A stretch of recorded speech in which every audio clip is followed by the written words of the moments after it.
Whom the Gods Fear, by Wdowski. Chapter 29. Two Marines stood at ease on each side of the inner doorway of the conference room. Sitting on the far end of the conference table, the porcelain elf adults were enjoying cups of milk tea. Captain Mayhan and Specialist Stovall sat opposite each other on the sides of the table. They both seemed fascinated in watching the female aliens. The females seemed to enjoy the attention they were receiving. Oddly, their husband did not seem bothered by it at all. Glenn sat at the other end of the conference table. Doctor and Hogan sat on his right. On her right was Captain Mayhan. On Glenn's left sat Granite. Rebecca sat between Granite and Stovall. "Where is the girl?" Rebecca Stern immediately questioned, looking at the two empty chairs at the table. "The children are in the medic bay having a health checkup," and responded, "They are being well cared for. I was not worried about their well-being. I mean, it should be the girl we should be questioning, not these adults." Rebecca replied, "He is nothing more than a tenant farmer. I doubt he is even literate. He seems to be the head of the household. I mean, the guy has 3 wives. Captain Mayhan stated, not looking at Rebecca, more interested in how one of the wives was drinking her tea. "You think just because he is a male with your fantasy life, he is the one in the know?" Rebecca snarly answered the captain, "Somebody taught that little girl English. She is the one we should be talking to, not these bumpkins." "We will be talking to the girl too," Glenn answered Rebecca. "The farmer may not be an academic, but do not underestimate what we may be able to learn from him. He is still the girl's father, with many more years of experience. He has lived a lifetime on his world. We have less than a fortnight of remote observations. I am confident we can learn a lot from this farmer." Rebecca sat back in her chair, not really able to argue against Glenn's logic. "Fine. Mr. Stovall, please offer them our welcome, and that I am happy to see they are enjoying the tea and pastries." Stovall translated Glenn's words verbatim to the aliens. The male responded by raising his cup of tea and touching his forehead with it. He then took a sip of the tea and said, A-er-shwaaaa. A holographic text in English appeared beneath the male alien. The female on his left attempted to grab hold of the words with her hand, but merely only disrupted the projection of the words. "Thank you, Lord." Glenn offered them more tea. They happily accepted as a servant bot brought them fresh cups. Another robot presented a tray of cream-filled pastries, placing it before them. The aliens each cautiously picked up a pastry. Holding in their fingers, they examined them intensely. They all began sniffing them and looking at each other with approval. Surprising to the humans in the room, they then extended extremely long tongues, sampling the cream fillings of the desserts. All their eyes lit up from the taste. They then wrapped their tongues around the pastries and pulled them into their mouths to be enjoyed to their fullest. Rebecca seemed disgusted with the display. The men in the room had a very different reaction as they observed the sensual way the women used their tongues, and seemed impressed with both the women's and the male's tongue talents. "I think we can safely guess they like the pastries." Glenn responded, ordering the bot to bring more for their guests. This time all 5 of them raised their cups of tea, touching their foreheads, and then sipping. Translated text appeared under all 4 of them as they all said, A-er-shwaaaa. They all tried to grab hold of the words projected below them. "What do you call your people?"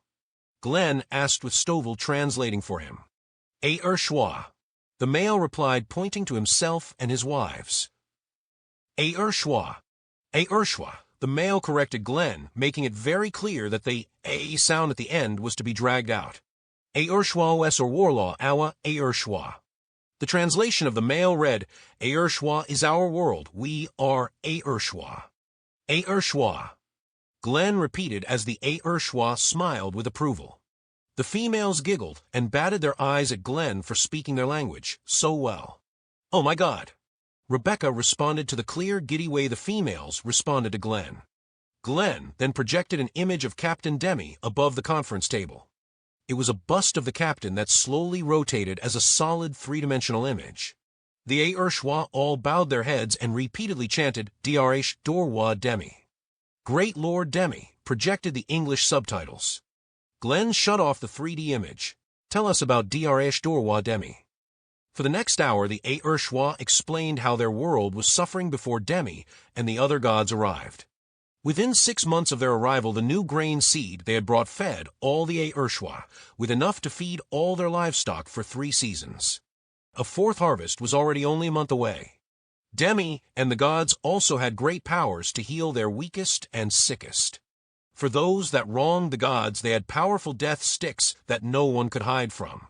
They explained that their former great lords that ruled the great cities and controlled the regional overlords, that in turn controlled the district possessors, that in turn controlled the peasants and townspeople, were not so pleased with the descent of the gods upon their world.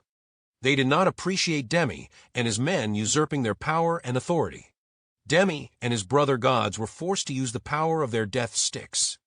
After the destruction of the former great lords, no one would ever dare oppose Demi and the other gods.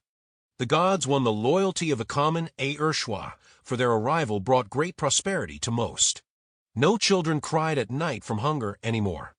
The harvest yields were so large from a new crop that the gods even persuaded the district possessors to take only 3/4 of their harvest instead of the 90% as they usually took. The tenant farmers for the first time had enough to sell for trade goods. No longer were they left with only enough to barely sustain themselves. Many of the tenant farmers were even able to take on 4th and 5th wives instead of having only 2 or 3. The district possessors were much wealthier too, with the larger harvest yields. They too married more females, increasing their wives to 20 or more. Dr. Joan Longo then entered with the 2 children. Dr. Longo sat next to one of the mothers, with the younger child on her lap. Wdowski sat across them, next to her biological mother. The children looked to their parents, wondering if they too could enjoy the cream-filled pastries. With nods of approval, the girls each grabbed a pastry. Glenn noted that the children did not have the long tongues of the adults. A sign of sexual maturity, he thought to himself. I understand you can speak our language. Glenn smiled at the older girl. Yes, Dorwa. Wdowski answered, taking hold of a cup of milk tea the servant brought her. She took a sip. This is very good. What is it? It is called milk tea. It is flavored with a leaf from our home world, brewed in hot water, milk of an animal we call a cow, and sugar, explained Dr. Longo. Do you like it? Oh yes. Very much, she answered, a drink of the gods. She drank some more. What is sugar and cow? Sugar is a sweet from plants. This sugar is from a plant called sugar cane. Cow, well, it is like your livestock on your farm, how the mothers feed their young. Dr. Longo seemed impressed with the young girl's curiosity. It good? The younger one suddenly blurted out, as her family all laughed. Sister's first words. Wdowski stated, smiling. She looked to the adults, whom all nodded in approval. Her first English words? Asked Dr. Longo. No, her first any words. The older sister answered. Dr. Longo seemed a bit concerned and looked to Glenn. They are greatly changing their society. It seems so, Doctor. Glenn responded, not as concerned over it. He turned to Wdowski. I am glad you are both enjoying the milk tea. It is truly a drink of the gods. She took another sip from her cup. May I have more, please? Glenn gestured to the service bot to refill all their cups. How old are you, Flower? Wdowski. She corrected Glenn. I am 10 cycles. My sister is only 5 cycles. Glenn looked too and responded, I am assuming a cycle is 1 orbit around their sun. If I remember correctly, it is 14 months. She would be about 11.5 in Earth years. Who taught you English? Rebecca cut through the niceties. English? Oh, yes, the language of the gods. My teacher. All my classmates have been learning it since the descent of the gods. Your teacher is like one of us. Rebecca questioned further. No, I have never seen a god before. Our teacher is like one of him. She pointed to the service bot. I am best in my class. My good friend and classmate Funa is also very good student. She is nearly as good as I am. Even outside of class, we like to speak the language of the gods between ourselves. You speak our language better, I am sorry to say, than many of our own people back on our home world. Glenn said, but we are not gods, Wdowski. Neither is Demi. But our teacher and the district possessor say you are. I have seen the miracles the gods have brought our world. Demi is the greatest of all the gods. She replied, shocked that Glenn would even say such a thing about Demi. Demi works for Mr. Jaeger. Granite pointed out. Those miracles that Demi and his men have made all belong to Mr. Yeager. She put down her cup and repeated what Commander Granite had said to her parents. They all put down their cups of tea, outstretched their arms, and lowered their heads before Glenn. "Please do not do that," Glenn requested. "I am not a god, nor is Demi." Specialist Stovall translated to the A-er-shwaaaa, who raised their heads clearly confused. "Demi has committed a great injustice to your people. It is good that he brought you the much-needed crops to feed your people and the medicines to heal your sick, but he has set himself up as a false god." "Why, I do not know," Glenn told them as Stovall translated. "I know why," Rebecca replied. "Power and sex, two of men's greatest weaknesses." "Sex?" Captain Mahan questioned her. "Don't think I haven't noticed how all you men look at their women," she answered. "Attractive females like them, in a society where polygamy is tolerated. Have you noticed in all the spy fly data any old people? They are all young, attractive women." "Wdowski, are there old people on your world?" and inquired. "Yes, many. My father is 42 cycles. My eldest mother is 36 cycles. My father's father died at 61 cycles. He was very old when he died," she answered in Hogan. "But they have no sign of age in their faces." Rebecca seemed extremely interested. "Age in their faces? I do not understand." "They do not look more than 20 cycles," and explained. "Why would they? At 20 cycles, one is an adult. We do not change any more after that." "The Fountain of Youth?" asked Glenn. "Does Demi think he found the Fountain of Youth? Is that why he settled here?" "It could be just their species' natural way of development," responded N. Hogan. "It does not mean there is anything on this world that would give us the same results. It is worth finding out." Rebecca answered. "Imagine a Fountain of Youth." "Let's first find Demi," Glenn said. "We already know where he is." Rebecca responded. "We do," said Granite. "Of course we do. He is sitting pretty in whatever is the nicest palace in that city. I am sure he is surrounded with many of these alien females." Rebecca answered. Glenn turned his attention to the A-er-shwaaaa, nodding to Stovall to translate for him. "Can you bring us to Demi?" The A-er-shwaaaa looked at each other, very confused by Glenn's question. When the male did reply, the translation projected under him read, "I am only a serf. My father has no position to have an audience with any of the gods." Wdowski added, "Not even the district possessor has the power to request an audience. We could just drop down on him in the shuttles." Captain Mahan replied, "I can have my Marines secure whatever palace he is held up in. He is clearly armed with those antimatter rifles. If we come in trying to storm his palace, he will shoot you out of the sky before you knew what hit you." Glenn answered Captain Mahan. "Why would he fire on us?" questioned Granite. "I do not think Captain Demi has any interest in returning to Earth. I think it is why he had the Venture return on autopilot. It is also evident that he attempted to hide the shuttles from any ships passing by that were not purposely looking for them.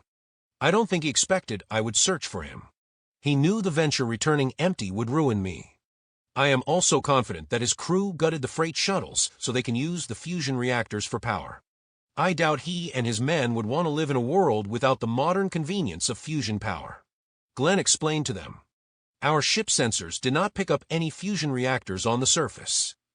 Granite pointed out, confused by Glenn's statement. "He must have them shielded from detection." Glenn replied, "I noted a small man-made lake at the center of the city. Near, as Rebecca pointed out, the wealthiest property in the area. I noticed the same lakes in each of the 4 cities." "Meaning?" asked Anne. "If they placed the fusion reactors underground and then flooded the areas above, the rock and water would prevent any detection from space." Granite pieced together what Glenn was getting at. "Well thought out, Mr. Yeager."